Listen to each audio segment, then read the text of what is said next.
welcome to our new channel, Off Grid on a Budget. My name is Patty. And my name is Shay. In this first video series, we'll be sharing the steps we took to build a hoop house with a very small budget. Off-grid means we bought a piece of raw land, no utilities, and no water. We arrived with nothing but a tent and a Prius, and figured out the steps necessary to build a hoop house. This first video will detail how to lay a cement foundation.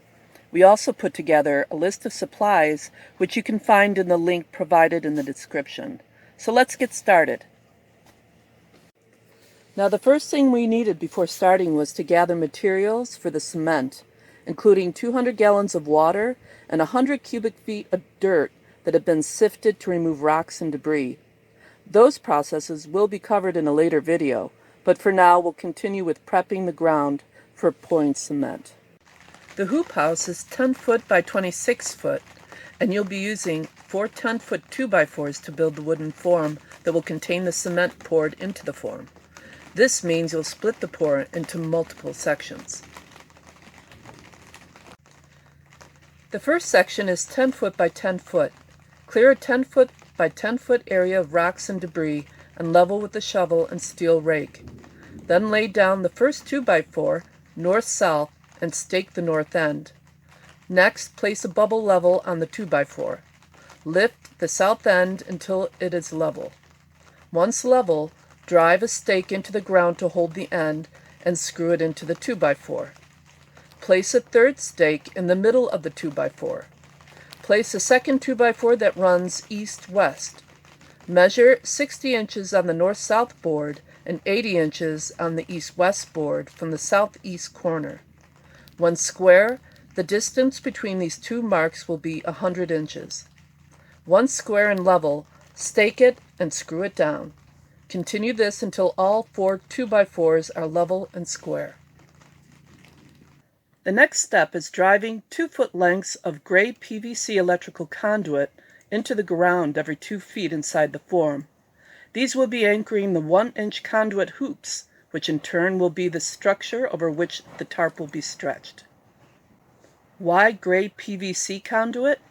We use this type of conduit because it is ultraviolet resistant, which means it will not degrade in sunlight as fast as white PVC irrigation pipe will, an important trait, especially for us here in the desert.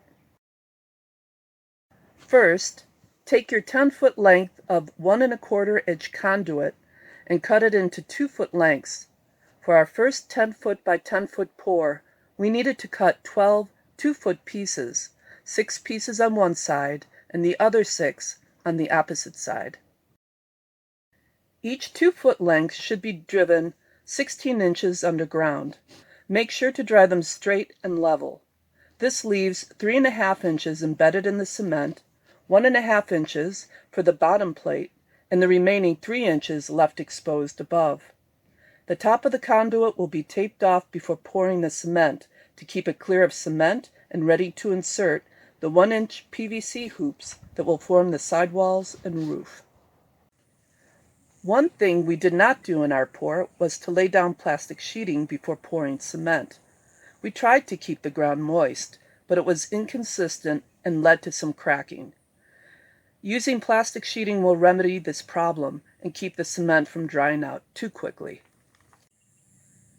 So the last step will be laying down plastic sheeting inside the 10-foot by 10-foot form.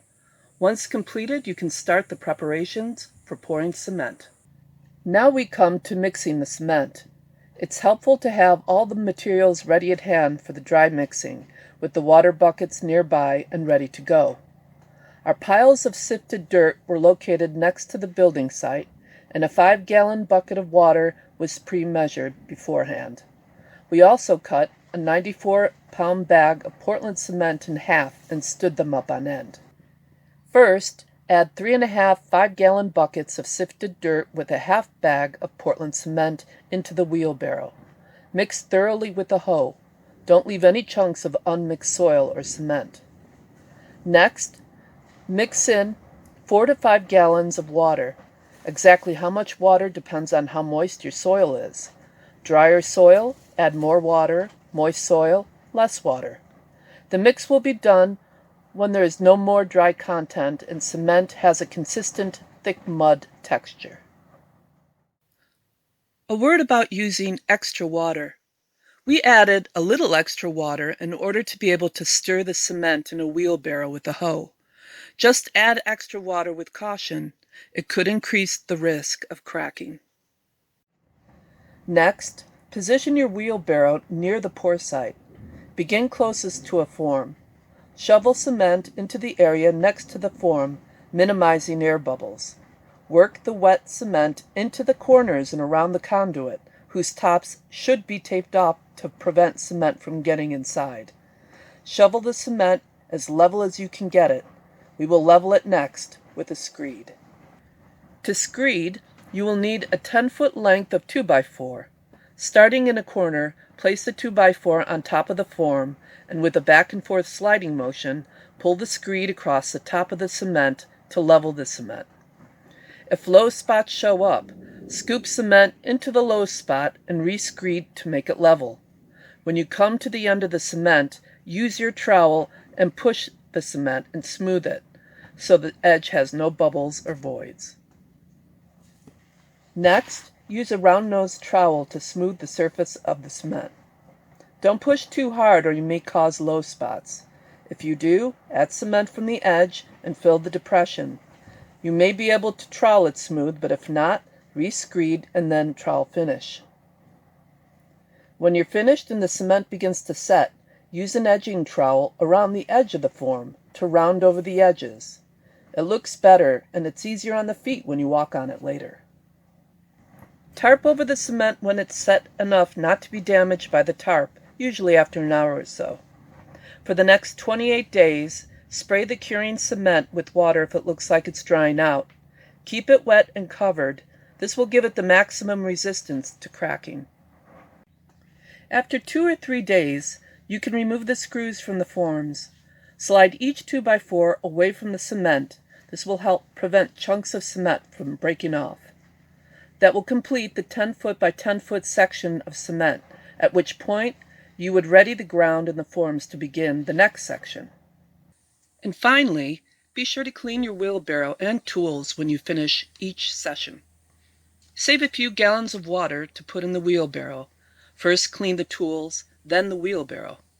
Dried cement will destroy your tools, so don't leave this task till later. Your future self will thank you.